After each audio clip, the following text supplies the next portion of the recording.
Hello friends, स्वागत है आप सभी का भंडूरा स्टडी में। इस वीडियो में हम बात करने वाले हैं नंबर सिस्टम पर, और नंबर सिस्टम में भी जो है हम बात करने वाले हैं शेषफल की संकल्पना पर। देखिए, शेषफल की संकल्पना से संबंधित 2023 में और 2022 में यूपीएससी के जो सीसैट पेपर होता है, जो सेकंड पेपर होता है, उसमें काफ़ी प्रश्न पूछे गए हैं और अधिकतर बच्चों को जो है शेषफल की संकल्पना से संबंधित सवाल सोल्व करने में काफ़ी कठिनाई हुई है।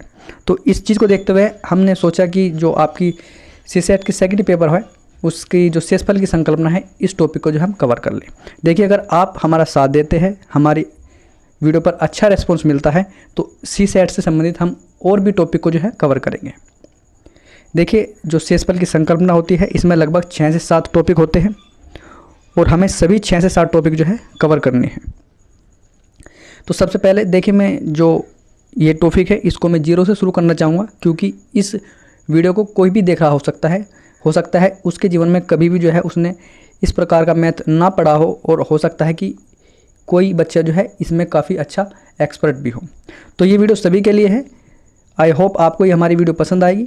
तो देखिए, जैसे कि मैं इस पहला क्वेश्चन है, मैं इसको करके दिखाता हूँ। मान लीजिए 75 है, 75 को हमने 9 से जो है भाग किया, 72 आ गया और 3 शेषफल बच गया, 8 बार जो है डिवाइड हुआ। तो इसमें सबसे पहले समझने की कोशिश करते हैं कि असल में ये होता क्या है। तो देखिए, जो 9 है इसको हम भाजक कहते हैं, और आपका जो 8 हो जाएगा भागफल हो जाएगा। 3 जो इसमें नीचे है इसको हम शेषफल कहते हैं, और इस शेषफल को जो है हम पढ़ने वाले हैं इस वीडियो में। तो देखिए, शेषफल को हम थोड़ा अच्छे से समझाने की कोशिश करते हैं। देखिए, शेषफल होता क्या है। शेषफल वह अतिरिक्त संख्या होती है जिसे घटाने पर हमें एक छोटी संख्या प्राप्त होती है, जो कि भाजक से पूर्ण रूप से विभाजित हो जाती है। आपको जो है मैं इसको थोड़ा सरल भाषा में, क्योंकि कुछ बच्चों को ये समझ नहीं भी आ सकता, जैसे कि ये 75 था। अगर 75 से जो छोटी संख्या है, जो शेषफल है, उसको हम 3 घटाए तो 3 घटाने के बाद 72 आ जाएगा, जो कि 75 से छोटी संख्या है, और ये 9 से पूरा जो है डिवाइड भी हो जाएगा। तो इसीलिए जो शेषफल होता है वह अतिरिक्त संख्या होती है जिसे घटाने पर हमें एक छोटी संख्या प्राप्त होती है, जो कि भाजक से पूर्ण रूप से विभाजित हो जाती है। तो आई होप आपको ये समझ आया होगा। अगर समझ नहीं आया है तो आप वीडियो को दोबारा से भी देख सकते हैं। इसके बाद हम जो पहला कॉन्सेप्ट है उसकी ओर चलते हैं। तो देखिए, शेषफल की संकल्पना में जो पहला कॉन्सेप्ट होता है, पहले कॉन्सेप्ट में शेषफल के प्रश्नों में सरलीकरण की अनुमति नहीं होती है। जैसे कि ये हमने लिखा 90, और 90 को अगर हम 60 से डिवाइड करेंगे तो कुछ बच्चे हो सकते हैं इसको ऐसे सोल्व करें कि 0 से 0 हमने काट दिया, और फिर जो 9 है उसको 6 से भाग दिया, और उसके बाद आप देखेंगे कि 3 जो है बच गया, जो 3 शेषफल उसको लिख देंगे। लेकिन ये जो है आंसर गलत है। जैसे कि हमने पहले कॉन्सेप्ट में हमने आपको बताया है कि शेषफल के प्रश्नों में सरलीकरण की अनुमति नहीं होती है। तो इसी तरह इसको जो है हमें सीधा 60 से ही डिवाइड करना था। 90 को हमें 60 से अगर डिवाइड करें तो हम देखेंगे 3 जो 30 है 30 वो शेषफल होता है, लेकिन हमने सरलीकरण कर दिया था, इस कारणवश जो है हमारा शेषफल 3 आ गया, जो कि गलत है। अब हम इससे कैसे बचें। देखिए, आपको ये पहला कॉन्सेप्ट याद रखना है कि शेषफल के प्रश्नों में सरलीकरण की अनुमति नहीं होती है, लेकिन किसी कारणवश अगर आपने इसको सरल कर भी दिया है, सरलीकरण कर भी दिया है, जैसे कि हमने 90 था और 90 में जब 60 से डिवाइड किया था तो हमने 0 से 0 यानी इसको जो है डिवाइड कर दिया था, और फिर 9 से 6 को जो है ये किया था।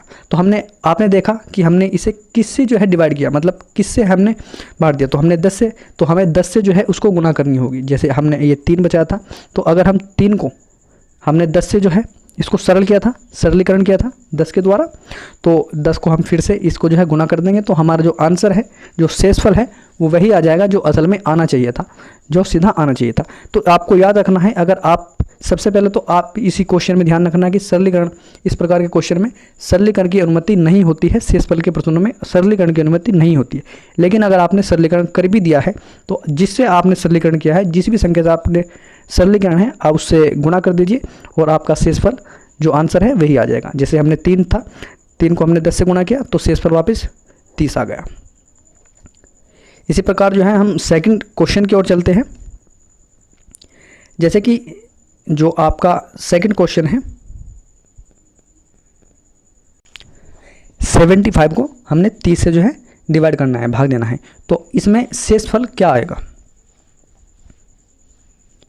तो देखिए इसमें शेषफल, मैं फिर से इसको दोबारा से समझाने की कोशिश कर रहा हूँ। देखिए जैसे 75 है, इसको हम 30 से अगर हम डिवाइड करें तो उसका शेषफल क्या आएगा? कुछ बच्चे इसको ऐसे भी कर सकते हैं कि 15 से इसको डिवाइड किया तो ऊपर 5 आ गया, नीचे 15 से डिवाइड किया तो 2 आ गया, और फिर 5/2 आ गया, 5/2 को 2 दूनी 4, 1 इसका जो है शेषफल निकाल देंगे। लेकिन जैसे कि मैंने अभी पहले क्वेश्चन में आपको समझाया कि इस प्रकार के प्रश्नों में सरलीकरण की अनुमति नहीं होती है। लेकिन अगर फिर भी आपने सरलीकरण कर दिया है तो जिस संख्या से या जिस नंबर से आपने सरलीकरण किया है उसी नंबर से जो है आप फिर से डिवाइड कर दीजिए, तो आपका आंसर वही आ जाएगा। तो हमने कैसे सरल किया था? तो हमने इसको 15 से सरल किया था, क्योंकि 15 पंजे 75 और 15 दूनी 30, तो हमने 15 से सरल किया था। तो हम इसको फिर से 15 से जो है डिवाइड कर देंगे, 1 गुणा 15, तो आपका जो आंसर आ जाएगा वो 15 आ जाएगा, जो कि इसका असल में सही आंसर होना चाहिए था और सही आंसर है। तो आई होप आपको जो है ये जो कॉन्सेप्ट है समझ आ गया होगा। जिन बच्चों के कॉन्सेप्ट नहीं समझ आया है वो जाकर दोबारा से इस वीडियो को देख सकता है। मैं आपके लिए एक क्वेश्चन छोड़ रहा हूँ, आप सभी को कमेंट में जो है इसका आंसर देना है, और अगर जिन बच्चों को समझ नहीं आया है वो हमें कमेंट करके बताए, उनके लिए मैं फिर से जो है दोबारा अगली वीडियो बनाएगा। जैसे कि सेकंड कॉन्सेप्ट को लेकर आऊँगा तो मैं पहला जो कॉन्सेप्ट है उसको फिर से जो है रिवाइज करा दूँगा। तो लिखिए जो कि आपके लिए क्वेश्चन है, इसका आंसर आपको कमेंट में देना है। अगर हम 1000 को 300 से भाग दें तो शेषफल क्या आएगा? ये आपके लिए पहला क्वेश्चन है। ये क्वेश्चन थोड़ा हार्ड हो सकता है जिन बच्चों पर जो है ये क्वेश्चन सोल्व करने में परेशानियाँ हैं, हालांकि होना तो नहीं चाहिए, लेकिन फिर भी मैं सेकंड क्वेश्चन दे रहा हूँ कि जो आपका 30 है, अगर हम उसको 20 से डिवाइड करें तो शेषफल क्या आएगा? इन दोनों क्वेश्चन के आंसर जो है आपको कमेंट बॉक्स में लिखने हैं। तो तब तक के लिए धन्यवाद, मिलते हैं अगली वीडियो में।